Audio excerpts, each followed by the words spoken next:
हाँ, सब कम करा वाले लोग हैं। तभी तो तारे बाप ने दूसरी शादी की, वह भी गांव से बाहर, न्यू के खानदान। उसका घूमने के लिए चले। नहीं जगी, शादी से पहले कोई तफरी नहीं होगी।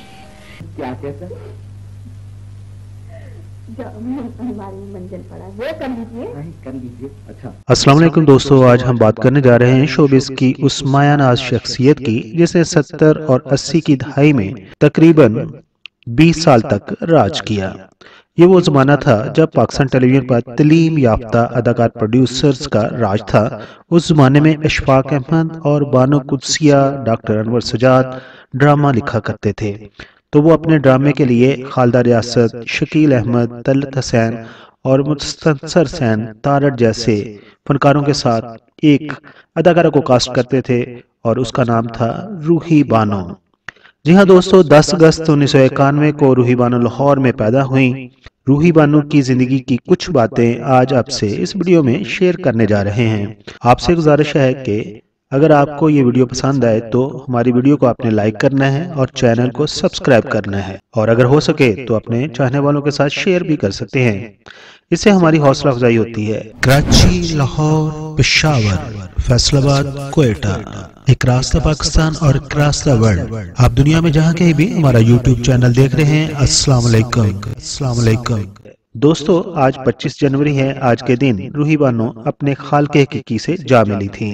लाहौर की गलियों में बेपनाह अरूज देखने वाली रूही बानो का ज़वाल भी अहले लाहौर ने देखा, और उनके ज़वाल को देखकर उनके साथ काम करने वाले साथी अदाकार उनकी हालत देखकर रो पड़े।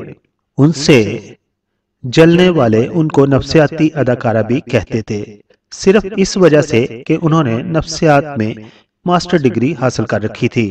दोस्तों, रूही बानो के वालिद इंडिया के मारूफ तबला नवाज मास्टर अल्लाह रखा थे, और बड़े सगीर पाक हिंद के मायानाज फनकार घराने में पैदा होने वाली रूही बानो को फन विरसे में मिला था। उनके वालिद ने उनको आला तलीम दिलवाई।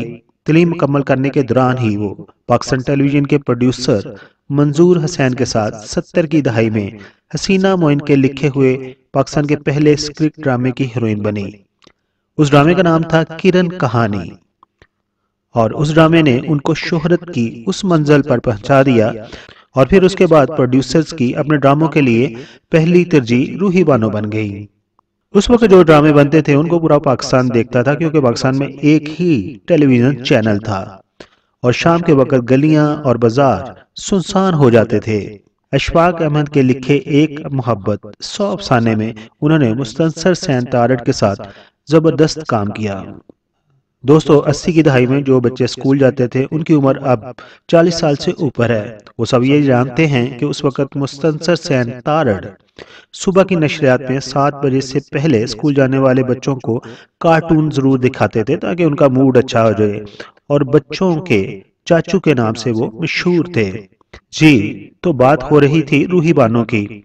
उनके ड्रामे जर्द गुलाब, जजीरा, काला स्यारा, किरण कहानी, दहलीज ऐसे ड्रामे थे जो उनके कैरियर के बेहतरीन ड्रामों में शुमार होते हैं। ड्रामा गर्दश में इजहार काजी के साथ उन्होंने काम किया। 1975 में रूही बानो ने पाकिस्तान फिल्म इंडस्ट्री में भी कदम रखा, और उन्होंने फिल्म पालकी, उमंग, रास्ते का पत्थर, जमीर जैसी फिल्मों में अपनी बेहतरीन लाजवाब अदाकारी की। रूही बानो फिल्म इंडस्ट्री में ज्यादातर हीरो की बहन के रोल में नजर आईं, लेकिन जमीर फिल्म में वो वहीद मुराद की हीरोइन बनी। पाकिस्तान की फिल्म इंडस्ट्री में उस वक्त कम तलीम याफ्ता तबके की हुक्मरानी थी। नफ्सियात में मास्टर डिग्री रखने वाली अदाकारा रूही बानो को नफ्सियाती अदाकारा भी कहा जाता था। ऐसा कुछ नहीं था कि वो नफ्सियाती मरीजा थीं, बल्कि उनकी डिग्री की वजह से उन्हें नफ्सियाती अदाकारा के नाम से पुकारा जाता था। जो लोग उनको नापसंद करते थे या जो हीरोइन उनसे जेलसी फील करती थी, वो उन पर नफ्सियाती होने का तंज भी करती थीं। दोस्तों, रूही बानो ने 18 फिल्मों में काम किया, और लाहौर में उनकी रहायश उस वक्त के महंगे तरीन इलाके गुलबर्ग में थी। उनकी शादी हुई और अल्लाह ने उनको एक बेटे की नेमत से नवाजा। उसका नाम रूही बानो ने अली रजा रखा। उनकी जिंदगी अच्छी गुजर रही थी। कुछ वजूहात की बिना पर उनकी अपने शोहर से तलाक हो गई, और रूही बानो ने अपना सब कुछ अपने बेटे अली रजा को समझ लिया। वो उसको देख देख कर ही जीतती थीं। अच्छी तालीम और तरबियत की बदौलत माँ और बेटा दोनों ही एक दूसरे का सहारा बने हुए थे। उनके बेटे अली राजा कुछ दोस्तों के साथ मिलकर स्टेट एजेंसी का भी काम करते थे। 2005 में अली रजा काम पर गए हुए थे और वापस न आए। 2 दिन बाद अपने ही घर के करीब ही से उनकी लाश मिली। उनके दोस्त नुमा दुश्मनों ने उनको कत्ल करके झाड़ियों में फेंक दिया था। रूही बानो की तो उस हादसा से दुनिया ही लुट गई। वो इस बड़ी दुनिया में अकेली रह गई। अब वो इतने बड़े घर में अकेली रहती थीं और फिर एक रात उनके घर डाकू आ गए और उनके घर में जो भी कैश जेवर था सफाया कर गए। उसके बाद रूही बानो को अपने ही घर में खौफ आने लगा और वो अपने घर से बाहर निकल जाती और तंग आकर किसी फुटपाथ पर ही सो जाती। लाहौर में उनको उस हाल में जब उनके चाहने वालों ने देखा तो पाकिस्तानी मीडिया को होश आया। कुछ अरसा उनको तवज्जो मिली, फिर सब भूल गए। एक दिन रूही बानो को उनके भाई अपने साथ ले गए, लेकिन वो भी उनको ज्यादा देर तक रख ना पाए। रूही बानो दिन भर अपने घर रहती, रात को खौफ और वहशत की वजह से वो घर नहीं जाती। उनकी सेहत दिन ब दिन खराब हो रही थी।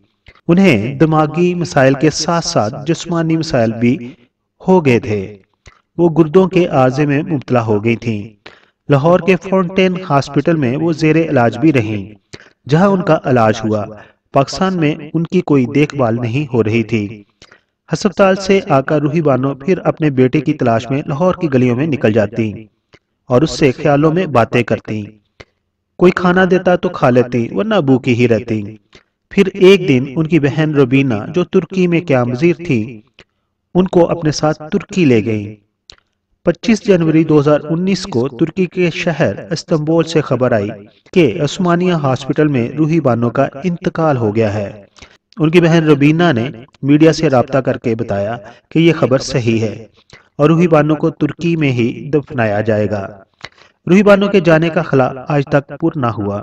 पाकिस्तान टेलीविजन पर बहुत सी एक्ट्रेस ने राज किया, लेकिन जो इज्जत और मोहब्बत रूही बानो के हिस्से में आई वो किसी और एक्ट्रेस का मुकद्दर न बन सकी।